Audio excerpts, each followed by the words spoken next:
Hello বন্ধুরা, কেমন আছে সবাই? আশা করি ভালো আছে। আর আমি অনেক ভালো আছি। তো আজকে ষষ্ঠী, আর ষষ্ঠীর ঘর তুলতে সকাল 7টার সময় উঠে চলেছি। মানে যা হোক করে রেডি হয়ে অমনি দৌড় মেরে দিয়েছি দেখো।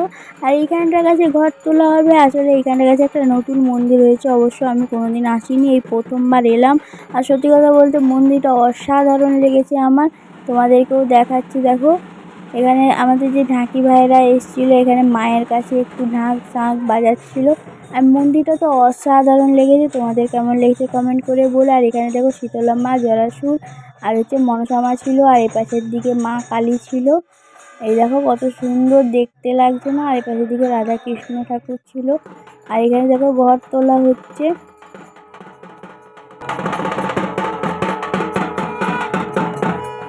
তারপরে আমরা অনেকক্ষণ পর ঘরটা তুলে বাড়ি চলে যাচ্ছি। ভিডিওটা ভালো লাগলে লাইক, কমেন্ট, শেয়ার। টাটা বন্ধুরা, নেক্সট ব্লগে আবার দেখা হবে তোমাদের সাথে। টাটা।